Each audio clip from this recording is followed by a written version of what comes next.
Hello everyone, welcome to my channel. Please subscribe and keep watching more details.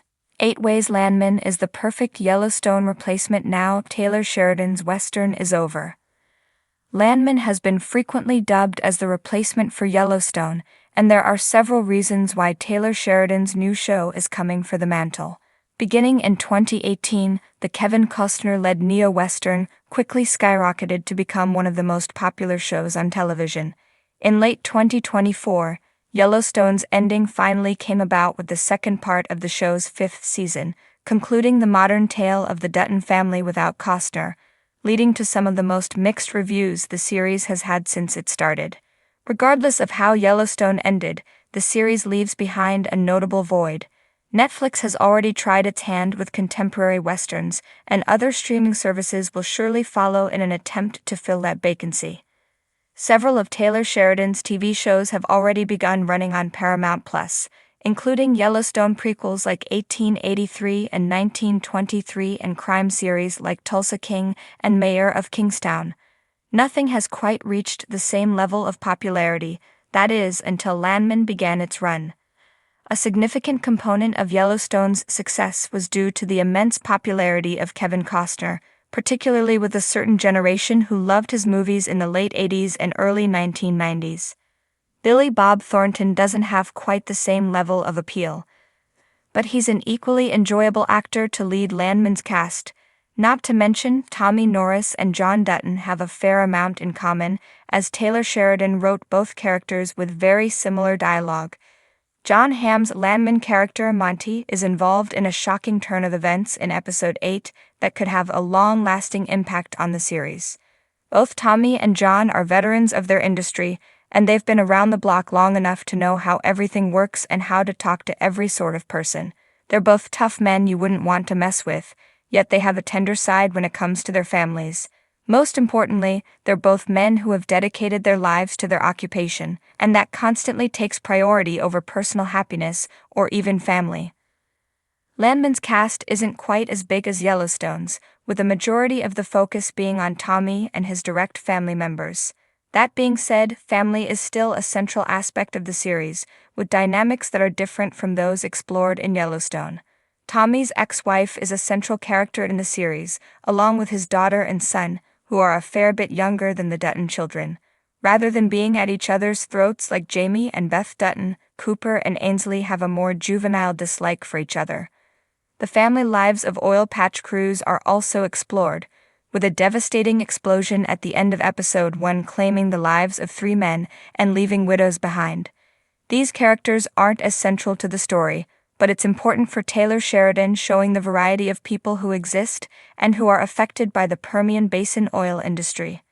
Lastly, Tommy's relationship with his ex-wife develops, demonstrating aspects of relationship compatibility that Yellowstone never really got to touch on with John.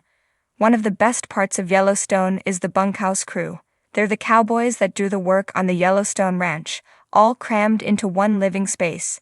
Some of them are even branded, and Landman presents a similar level of loyalty from certain characters.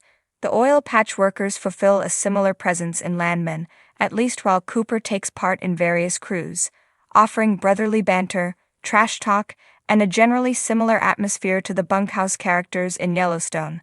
Oppositely, both shows demonstrate characters on the higher end of society. Jon Hamm's character, Monty Miller, is an oil magnate who lives in the big city away from all the action, while reaping the benefits of it with his family. John Dutton is wealthy in Yellowstone, but not quite on the same level as other characters who are depicted, like Dan Jenkins or Market Equities, who show how little regard the wealthy have for those working day jobs.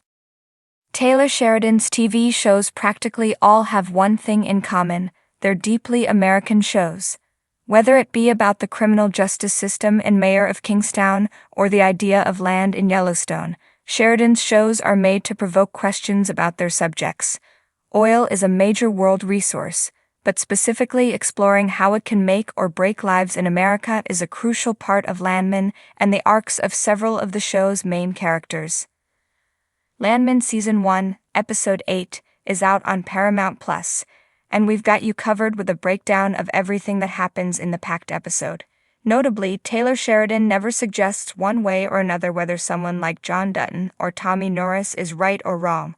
The shows are angled from their perspective, and that can often make them seem right, but the series importantly offers compelling counterarguments on all issues. In many ways, John Dutton's behavior is destructive and impractical, ruining the ranch's chances of survival. Sheridan's shows pose questions about America and the country's ideals, leaving the audience to assess their feelings. Landman begins with a wild opening sequence where Tommy is tied up with a blindfold and questioned by the cartel. Even the high-ranking members of the oil industry run into problems with organized crime in the region, and it adds life-or-death stakes to the series that are similar to what Yellowstone has. Between gangs and hired mercenaries, the Yellowstone protagonists faced plenty of violent threats throughout the series. Just like how John Dutton or Rip Wheeler will get the branded cowboys together when someone needs to be killed, Tommy assembles his most loyal oil patch workers when someone needs to be beaten up. Landman Season 1 has already seen Tommy rallying his men and arming them to face off a group of assailants, and he similarly has an alliance with the local sheriff to help him bend the rules. The point is to demonstrate a sense of lawlessness akin to the Wild West, even though the shows are set during the present day. Characters wearing cowboy hats don't necessarily make a TV series a Western, but there's an important aspect of the violence depicted in Landman that resembles the genre. The term neo-Western simply means new Western, referring to the modern setting of a series like Landman, while a classical Western would be something like 1883, which is set during the Wild West times. Landman may not be about cowboys or frontiersmen, but there are several Western elements like violence and the pursuit of wealth. Classical Westerns commonly feature wealth in terms of actual gold or cash robbed from banks. In Landman and Yellowstone, the currency is oil or land.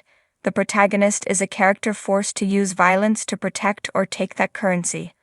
Both Tommy and John Dutton are men who aren't afraid to get their hands dirty with blood for the sake of their industry, and they know as well as anyone how dangerous the world is. There's a larger presence of the law in these shows, limiting what they can do, but it's far less restricted than what most viewers are used to. There are many differences between Case Dutton and Cooper Norris, but there are also plenty of similarities in how they're written.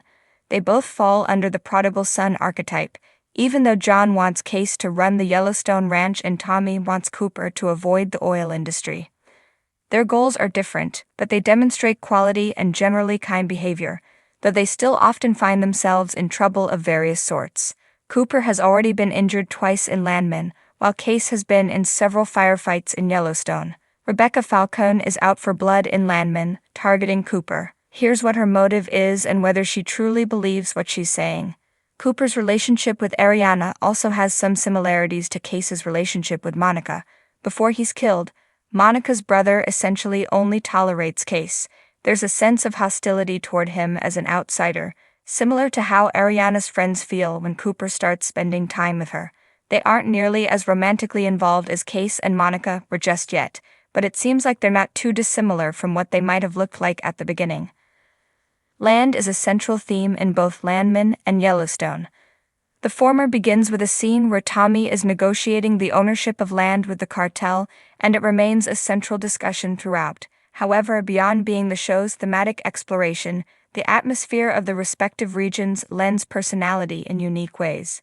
Yellowstone is all about the natural beauty of John Dutton's land, and viewers are shown epic, sprawling shots of the Montana wilderness, allowing them to soak it all in and resonate with the Dutton family's goals. This looks like a terrible place to be, and yet it's the location everyone needs to be to flow liquid gold into the world.